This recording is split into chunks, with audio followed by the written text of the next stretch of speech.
اب یہ بتائیے کہ وہ جو مارے گئے ہیں تو ان کے گھر کی عورتیں جو بیوہ ہوں اور وہ بچے جو چھوٹے ہیں جو یتیم ہوئے ان کی سرپرستی امام پر واجب ہے۔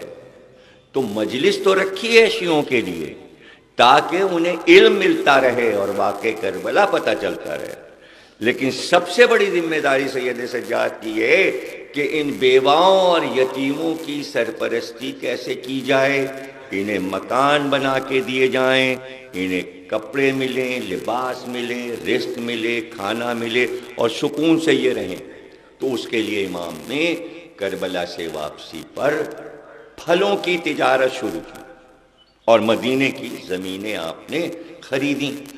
اب کہاں سے خریدیں لوگ؟ اب سوال تو کرنے والا جانے کیا کیا سوال کر سکتا ہے، لیکن میں خود ہی اپنے سوال بنا لیتا ہوں اور پہلے ہی جواب دے دیتا ہوں تاکہ کسی کو بعد میں پوچھنے کی زحمت ہی نہ ہو کہ یہ کیا ہوا اور وہ کیا ہوا۔ تو مجھے تو ہر پہلو معلوم رہتا ہے کہ کہاں سے ذہن میں سوال پیدا ہوگا۔ تو چونکہ مولا علی نے 12 چشمے مدینے میں زمین سے نکالے تھے۔ عرب میں سب سے قیمتی چیز زمین نہیں ہے، پانی قیمتی ہے۔ چشمے بکتے تھے، کنویں بکتے تھے، جس کے پاس کنواں ہے وہ سب سے بڑا ارب پتی ہے۔ آج کے دور میں تو جس کے پاس پلازا ہے، زمین ہے، پوری کالونی ہے، محل ہے، وہ امیر ہے، اس لیے کہ یہاں پانی کی پریشانی نہیں، سامنے تو گومتی بہہ رہی ہے۔ اگر نل سارے بند بھی ہو جائیں تو لوگ اپنے ڈبے بھر کے لے آئیں گے گومتی سے، پانی تو مل جائے گا۔ پانی عرب کے لیے قیمتی ہے، جہاں پانی کی تلاش میں میلوں چلنا پڑتا تھا۔ عراق میں پانی کی پریشانی، عرب میں پانی کی پریشانی، اور پانی کو اتنا ترسے ہوئے تھے عرب کہ آپ اسے محسوس نہیں کر سکتے۔ آپ کے پاس پانی ہے تو اگر وہاں پر پانی کوئی پیدا کر دے تو وہ ان کا مائی باپ ہے، ان کے لیے وہ خدا بن جاتا ہے۔ یہ طاقت اللہ نے مولا علی کو عطا کی تھی۔ نیزر ابھی نیزر ایران کے شہزادے تھے لیکن مولا علی کے خادم بن گئے۔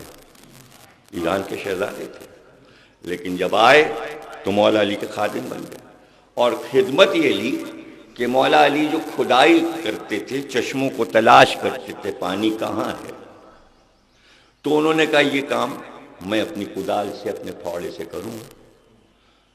تو نیزر بیان کرتے ہیں ان کے بیٹے کربلا میں بھی شہید ہوئے اور مولا کے ساتھ وہ رہے عنبر کی طرح۔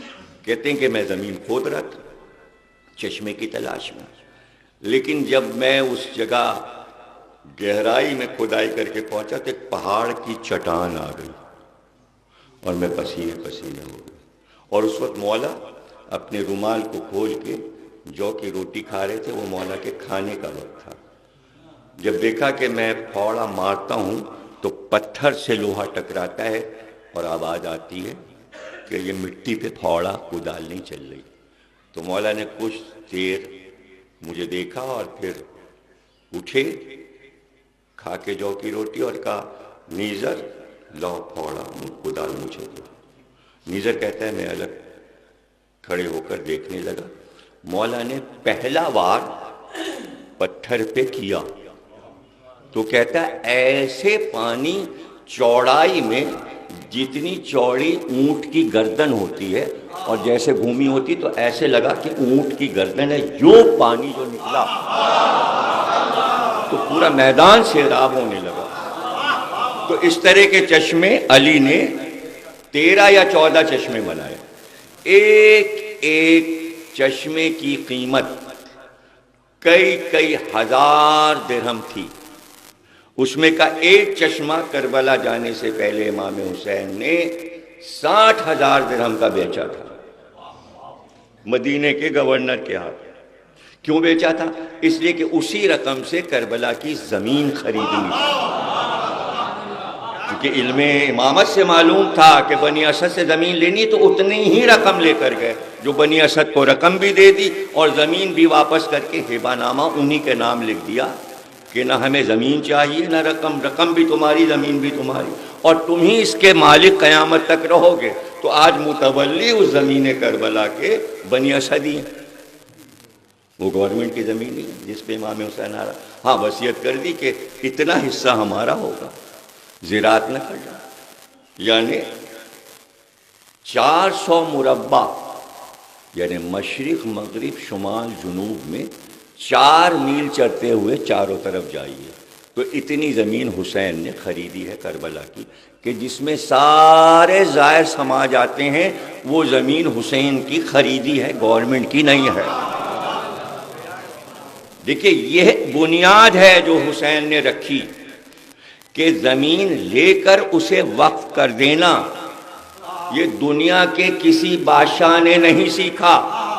کروڑوں بادشاہ آئے، کسی نے زمین وقف نہیں کی، چونکہ اودھ والے حسین کو مانتے تھے، اس لیے اوقاف کربلا سے سیکھا کہ وقف کر دو، تبھی تو یہ وقف باقی ہیں۔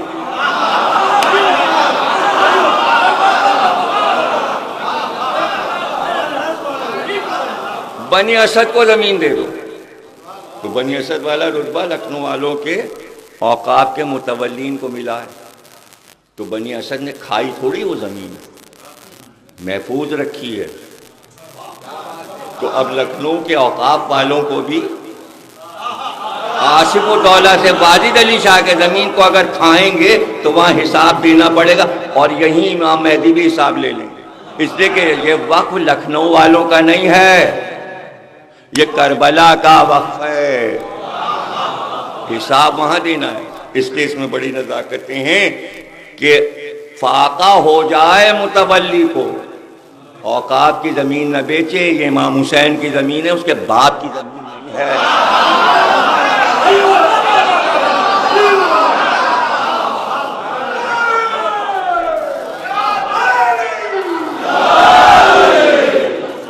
اس کا حساب امام حسین بھی لیں گے اور امام مہدی بھی لیں گے، اور پھر آخر میں رسول اللہ کے پاس مقدمہ پہنچے گا، بڑی سزائیں ہیں، بچے رحم اور فشار قبر، تو پھر قیامت کی یہیں سے شروع ہو جائے گا معاملہ۔ اس لیے اس کی ایک انچ زمین بھی امام حسین کی محفوظ رکھیں، اور اللہ محفوظ رکھے، اللہ محفوظ رکھے۔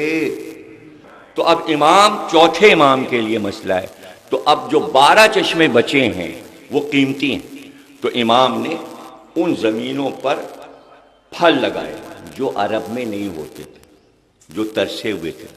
تو سبزہ مدینے میں امام نے پہلی بار اتنا کیا کہ سبزے کو ترسے ہوئے مسلمان سبزہ دیکھ کے خوش ہوں، تو آپ نے اس باغ میں کھجوروں کے درخت بھی لگائے، انگور کی بیلیں لگائیں، انار کے درخت لگائے، سیب کے درخت لگائے، چونکہ عصمت کے ہاتھ سے درخت لگ رہے تھے تو اپنے وقت سے پہلے جوان ہو کے پھل دینے لگتے تھے، اور جب پھل دیتے تھے تو وہیں 2 رکعت نماز پڑھ کے سجدہ کرتے، پروردگار تیرا شکر ہے کہ یہ درخت سوکھا نہیں، بارآور ہوا اور یہ پھل دے رہا ہے۔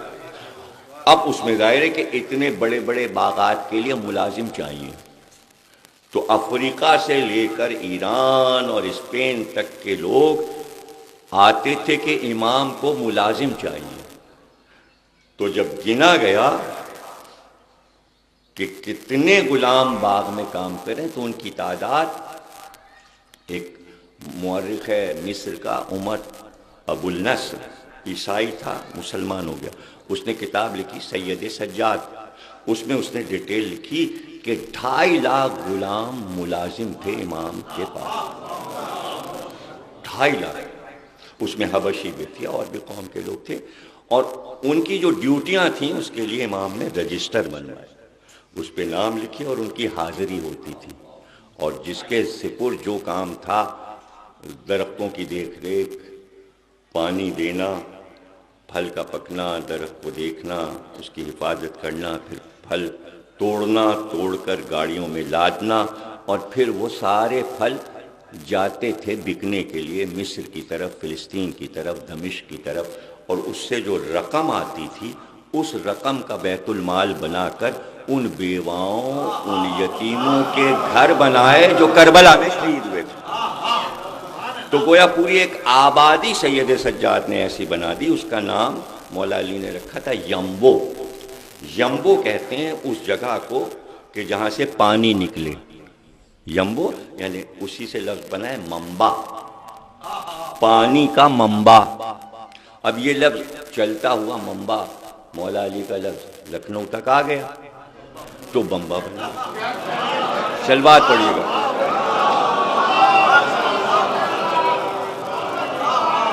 اور اس میں دیکھیے یہ زبان کا لوچ ہے ہندوستانیوں کا کہ میم سے بے سے میم بدل جاتا ہے، پہلے بمبئی تھا ممبئی ہو گیا،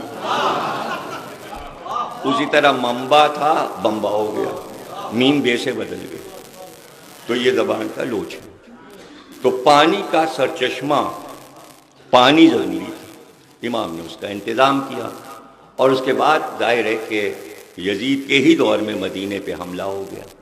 تو یہ جو مدینے سے باہر کالونی تھی جس کا نام یمبو تھا، اب یمبو شہر جو سعودی عرب کا ہے، سعودی عرب میں سب سے زیادہ گیہوں جو ہے وہ یمبو میں پیدا ہوتا ہے، اس لیے کہ وہ زمین زرخیز بنائی ہوئی مولا علی کے ہاتھ کی ہے، اب تک غلہ وہاں سے پیدا ہو رہا ہے۔ تو اب ظاہر ہے وہ عرب کے قبضے میں ہیں، زمینیں ہیں تو وہ سب ائمہ کی، پورا مدینہ ہی امام کا ہے۔ اور حدیث رسول یہ کہ ورلڈ میں جہاں زمینیں خالی پڑی ہیں، جہاں انسان نہیں پہنچا، وہ سب امام کی ملکیت ہیں۔